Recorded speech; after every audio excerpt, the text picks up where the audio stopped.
दिल्ली में बीजेपी के लिए नई चुनौती बन सकती है कांग्रेस की प्रतिज्ञा। आपकी भी बढ़ेगी टेंशन। अरविंदर सिंह लवली की अगुवाई में प्रतिज्ञा रैली में दिल्ली कांग्रेस के नेताओं ने केंद्र की बीजेपी सरकार और दिल्ली के सांसदों के खिलाफ क्या किया हमला। दिल्ली कांग्रेस के अध्यक्ष अरविंदर सिंह लवली की अगुवाई में इस प्रतिज्ञा रैली में प्रदेश कांग्रेस के नेताओं ने केंद्र की बीजेपी सरकार और दिल्ली के सांसदों के खिलाफ जमकर हल्ला बोल किया। कांग्रेस प्रदेश अध्यक्ष लवली ने कहा, दिल्ली की जनता बीजेपी सांसदों, विधायकों और पार्षदों की जनहित के मुद्दों की उपेक्षा से इतनी उब चुकी है कि मौका मिलते ही उन्हें उखाड़ फेंकेगी। इस दौरान कांग्रेसियों का उत्साह देखते ही बन रहा था। पूरी रैली में लोग जय कांग्रेस, विजय कांग्रेस, कांग्रेस को लाएंगे, दिल्ली को बचाएंगे, बीजेपी हराओ, दिल्ली बचाओ, नफरत नहीं मोहब्बत चाहिए, अब देश को राहुल गांधी चाहिए आदि के नारे लगा रहे थे। बीजेपी पर सीधा हमला बोलते हुए कहा कि दिल्ली के जाबाज कांग्रेस कार्यकर्ताओं और आम जनता ने यह निर्णय लिया है कि आगामी लोकसभा चुनाव में दिल्ली की 7 सीटों पर बीजेपी को हराएंगे। इस दौरान उन्होंने आम आदमी पार्टी पर भी निशाना साधा और कहा कि आज दिल्ली में लोग प्रदूषण को लेकर त्राही त्राही कर रहे हैं, वहीं दूसरी ओर केंद्र और दिल्ली सरकार के अधिकारी प्रदूषण कम करने के नाम पर व्यापारियों, दुकानदारों और छोटे छोटे काम धंधे करने और फैक्ट्री वालों से अवैध वसूली कर रहे हैं। Bureau report, GSTV। महाराष्ट्र के पूर्व मुख्यमंत्री अशोक चौहान ने कहा कि राज्य सरकार ने मराठा समुदाय को आरक्षण देने के संबंध में पिछले कुछ हफ्तों में उठाए नए कदमों का खुलासा नहीं किया है। मराठा आरक्षण पर शिंदे सरकार की मुश्किल बढ़ा सकती है कांग्रेस की मांग। क्या किया बड़ा दावा। महाराष्ट्र के पूर्व मुख्यमंत्री अशोक चौहान ने मराठा आरक्षण की मांग को पूरा करने की दिशा में पिछले 1 महीने में महाराष्ट्र सरकार द्वारा उठाए गए कदमों की सूची मांगी। वरिष्ठ कांग्रेस नेता ने दावा किया कि दिन में नांदेड़ जिले में एक व्यक्ति ने आत्महत्या कर ली। चौहान ने कहा, नांदेड़ जिले में शुभम पावर नामक व्यक्ति ने आत्महत्या कर ली। उनके परिवार के सदस्य अत्यधिक आक्रोशित थे और उन्होंने कुछ मदद मांगी। मैं राज्य सरकार से निर्णय लेने की प्रक्रिया में तेजी लाने और मराठा समुदाय को आरक्षण देने की मांग का समाधान करने की मांग करता हूं। उन्होंने कहा कि मराठा आरक्षण कार्यकर्ता मनोज जारंगी की रैलियों में शामिल होने वाले लोगों की संख्या 10 लाख से अधिक है। बता दें, महाराष्ट्र में मराठा समुदाय के लिए सरकारी नौकरियों और शिक्षा में भी की जा रही ये आरक्षण की मांग काफी पुरानी है। मराठा संघ और मराठा सेवा संघ की ओर से सरकारी नौकरियों और शैक्षणिक संस्थानों में आरक्षण पाने के लिए साल 1997 में पहला बड़ा मराठा आंदोलन हुआ था। Bureau report, GSTV। ठाकरे ने मुंबई में प्रदूषण पर कहा कि मुंबई में AQI बढ़ रहा है और हवा की गुणवत्ता खराब हो रही है। यह मुद्दा पिछले साल भी हुआ था। मुंबई में बढ़ते पॉल्यूशन के मुद्दे पर विपक्ष कैसे कर रही है हमला। इन दिनों मुंबई में प्रदूषण का स्तर बढ़ रहा है। ये लगातार दूसरा साल है जब मुंबई में हवा की गुणवत्ता खराब श्रेणी में जाती नजर आ रही है। इसी बीच शिवसेना नेता आदित्य ठाकरे का बयान आया है। अपने बयान में आदित्य ठाकरे ने मौजूदा सरकार पर हमला बोला।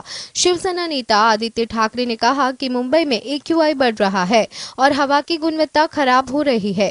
यह मुद्दा पिछले साल भी हुआ था जब हमारी सरकार थी, तो मुंबई क्लाइमेट एक्शन प्लान जारी किया गया था, जो है अभी भी BMC ऐप में मौजूद है। दुर्भाग्य से इस साल वर्तमान सरकार, जो वास्तव में एक सरकार नहीं बल्कि एक शासन है, ने इस मुद्दे पर कोई जांच नहीं की है। बता दें कि मुंबई में फिलहाल 6000 जगहों पर निर्माण कार्य चल रहा है। इसके अलावा BMC के आयुक्त इकबाल सिंह चहल ने समीक्षा बैठक की थी, जिसमें बताया गया था कि मुंबई में फिलहाल 6000 जगहों पर निर्माण कार्य चल रहा है। वही नए गाइडलाइन के मुताबिक धूल और प्रदूषण नियंत्रण के उपाय नहीं किए जाने पर निजी के साथ साथ सरकारी निर्माण भी बंद कर दिए जाएंगे। Bureau report, GSTV। सियाचिन में शहीद हुए पहले अग्निवीर जवान की शहादत पर सेना ने शोक प्रकट किया है। इस बीच सेना ने यह भी बताया कि अपने प्राणों की आहुति देने वाले अग्निवीर जवान गावते अक्षय लक्ष्मण के परिवारजनों को कितनी धनराशि मिलेगी। पहले शहीद अग्निवीर गावते अक्षय लक्ष्मण की फैमिली को कितना मिलेगा मुआवजा। कुल 1 करोड़ 13 लाख रुपए का समझिए पूरा गणित। लद्दाख के सियाचिन में तैनात भारतीय सेना के जवान Gawate Akshay Laxman line of duty पर तैनाती के दौरान शहीद होने वाले पहले अग्निवीर थे। सेना के लेह स्थित फायर एंड फ्यूरी कोर ने बताया कि सियाचिन में ड्यूटी के दौरान एक अग्निवीर लक्ष्मण शहीद हुए। उनके परिवार को 1 करोड़ रुपए से अधिक की धनराशि मिलेगी। शहीद लक्ष्मण के परिवारजनों को अंशदायी बीमा के रूप में 48 लाख रुपए मिलेंगे। इसके साथ ही शहीद के परिवार को 44 लाख रुपए की अनुग्रह राशि भी मिलेगी। साथ ही परिवारजनों को मृत्यु की तारीख से 4 साल पहले होने तक शेष कार्यकाल का भी पैसा मिलेगा और यह राशि 13 लाख से अधिक होगी। इसके अलावा सशस्त्र बल युद्ध हताहत कोष से शहीद जवान के परिवारजनों को 8 लाख रुपए का योगदान दिया जाएगा। आर्मी वाइस वेलफेयर एसोसिएशन की ओर से तत्काल 30,000 रुपए की आर्थिक सहायता यानी कुल मिलाकर यह धनराशि 1 करोड़ 13 लाख से कहीं अधिक होगी। फायर एंड फ्यूरी फोर्स ने एक्स पर कहा कि बर्फ में चुपचाप रहने के लिए जब ब्यूगल बजेगा तो वे उठेंगे और फिर से मार्च करेंगे। Bureau report, GSTV। राष्ट्रीय राजधानी दिल्ली में कई स्थानों पर दशहरे की रात को रावण दहन किया जाएगा। रावण दहन के लिए कारीगर पुतले को अंतिम रूप देने में जुटे हुए हैं। दिल्ली में रावण दहन में होगा पटाखों का इस्तेमाल। पुतला बनाने वाले कारीगरों ने क्या दी जानकारी। दशहरा और दिवाली का त्योहार अब आने वाले हैं। दशहरा में जहां रावण के दौरान अनेक पटाखों का इस्तेमाल होगा, तो वहीं दिवाली में भी लोग पटाखे जलाकर त्योहार का जश्न मनाते हैं। उधर राष्ट्रीय राजधानी दिल्ली में प्रदूषण के मद्देनजर पटाखों की बिक्री पर रोक लगा दी गई है। हालांकि बावजूद इसके राजधानी में रावण दहन के दौरान पटाखों का इस्तेमाल होता देखा जा सकेगा। दिल्ली में पुतला बनाने वाले कारीगर का कहना है कि वे कभी भी पुतले में पटाखे नहीं लगाते, बल्कि लोग कहीं न कहीं से खुद पटाखे की व्यवस्था कर लेते हैं।